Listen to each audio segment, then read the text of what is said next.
Hi friends, myself Manoj Gurjar. You are most welcome to our YouTube channel Medcom Study. Today we will discuss tyrosine metabolism disorder, जिसमें हम बात करेंगे टायरोसिनीमिया type second की। टायरोसिनीमिया type second जो होता है ये also known as Richner Hanhart syndrome, इसी को बोलते हैं Richner Hanhart syndrome. Tyrosinaemia type second ये होता है due to defect in tyrosine transaminase enzyme. Tyrosine transaminase enzyme में डिफेक्ट जब होगा तो टायरोसिनीमिया टाइप सेकंड डिसऑर्डर होता है।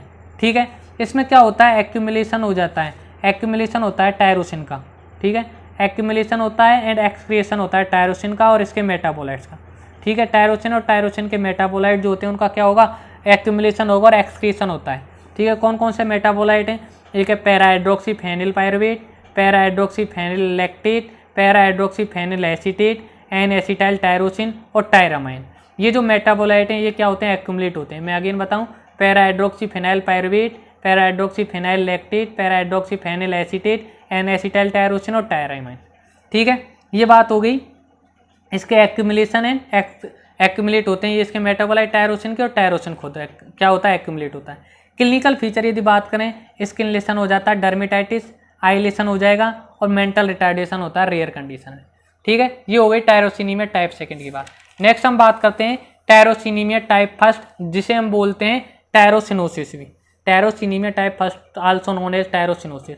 ये होता है due to defect of fumaryl acetoacetate hydroxylase enzyme and maleyl acetoacetate isomerase enzyme.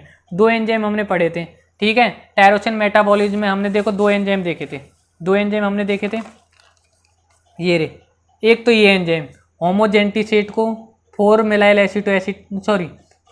Acetoacetate को 4 फ्यूमेराइल एसीटोएसीटेट में कन्वर्ट करता है आइसोमेरेज एंजाइम, और एक ये हाइड्रोलेज एंजाइम। ठीक है, इन दोनों एंजाइम में डिफेक्ट आ गया तो क्या होगा, टायरोसिनीमिया टाइप फर्स्ट डिसऑर्डर होता है। ठीक है, टायरोसिनीमिया टाइप फर्स्ट डिसऑर्डर होता है इन दोनों एंजाइम में डिफेक्ट से। अब बात करते हैं इसके कॉजेज की। टायरोसिनीमिया टाइप फर्स्ट के कॉज क्या है, लिवर फेल हो सकता है। ठीक है, कॉजेज क्या है, liver failure, renal tubular dysfunction, rickets और पॉलीन्यूरोपैथी। कॉजेज की यदि बात करें, liver failure, renal tubular dysfunction, rickets and polyneuropathy. Acute tyrosinosis जो होता है, इन एक्यूट टायरोसिनोसिस इन्फेंट जो होता है, इन्फेंट को शो करता है डायरिया, वॉमिटिंग और cabbage like order, cabbage like order. ठीक है, तो ये बात होगी टायरोसिनिया टाइप फर्स्ट जो होता है due to defect of fumaryl acetoacetate hydroxylase and maleyl acetoacetate isomerase enzyme में। कॉजेज ये क्या करता क्या था, ये liver failure, renal tubular dysfunction, rickets and polyneuropathy. Acute tyrosinosis जो होता है इन्फेंट में वो शो करता है diarrhoea, vomiting, cabbage like odour. Next हम बात करते हैं पार्किंसन डिजीज की। ये एसोसिएट होती है विद डिक्रीज डोपामिन ब्रेन में क्या डोपामिन का लेवल कम हो जाता है, जिससे क्या न्यूरॉन्स का लॉस होता है बेसल गैंग्लियम। क्लिनिकल फीचर देखें तो मस्कुलर रिजिडिटी हो जाती है, ट्रीमर्स, मास्क लाइक फेस होता है, लेथार्जी होता है और मूवमेंट क्या है, इनवॉलेंट्री हो जाते हैं, उन पर कंट्रोल नहीं होता है। मसल जो होती हैं रिगिड हो जाती हैं, ट्रीमर्स होते हैं, mask like face, lethargy and involuntary movement. Treatment के लिए देते हैं लीवोडोपा या एल्डोपा जो क्रॉस कर देता है ब्लड ब्रेन बैरियर को। डोपामिन नहीं देते बिकॉज क्या है, क्योंकि वो ब्लड ब्रेन बैरियर को क्या है, ट्रिपल बी को क्या है, क्रॉस नहीं कर पाता है। अब लीवोडोपा इसे क्रॉस कर जाएगा और डीकार्बोक्सिलेज हो जाता है अंदर क्या है, डोपामिन में। इसके अलावा कॉम्बिनेशन में भी देते हैं, लीवोडोपा देते हैं और कार्बिडोपा कॉम्बिनेशन में भी दिया जाता है। ये हो गई पार्किंसन डिजीज की बात। ठीक है, पार्किंसन डिजीज के बाद हम बात करते हैं एल्बिनिज्म की। एल्बिनिज्म जो होता है ये होता है ऑटोसोमल रिसेसिव डिसऑर्डर है। ये होता है due to lack of synthesis of melanin pigment. Melanin pigment की सिंथेसिस में क्या आ जाए, कमी आ जाए तो एल्बिनिज्म डिसऑर्डर होता है। कॉजेज इसके क्या वेरियस कॉज हैं, जैसे defect in tyrosinase enzyme. Tyrosinase enzyme में डिफेक्ट जो होता है मोस्ट कॉमन कॉज होता है एल्बिनिज्म का। ठीक है, नेक्स्ट इसका कॉज होता है डिक्रीज इन मेलिनोसोम्स। मेलिनोसोम्स क्या है, कम हो जाए मेलिनोसाइट्स में।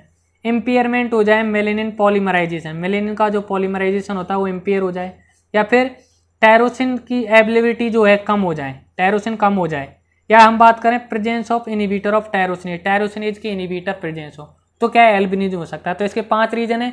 सबसे मेन जो मोस्ट कॉमन कॉज है वो होता है टायरोसिनेज एंजाइम में डिफेक्ट, जिससे होता है एल्बिनिज्म ऑटोसोमल रिसेसिव डिसऑर्डर। इसके अलावा मेलिनोसोम्स डिक्रीज हो सकते हैं, इम्पेयर हो सकता है मेलेनिन पॉलीमराइजेशन। ठीक है, टायरोसिन की अवेलेबिलिटी कम हो सकती है और टायरोसिनेज के इनिबिटर प्रेजेंस हो सकते हैं। क्लिनिकल मैनिफेस्टेशन की यदि बात करें तो sensitive to sunlight and increase susceptibility of skin cancer, skin cancer की ससेप्टेबिलिटी के चांस क्या है, बढ़ जाते हैं। ये बात हो गई एल्बिनिज्म की। तो इस तरह जो टायरोसिन मेटाबॉलिज्म के डिसऑर्डर है, ये टॉपिक कंप्लीट होता है।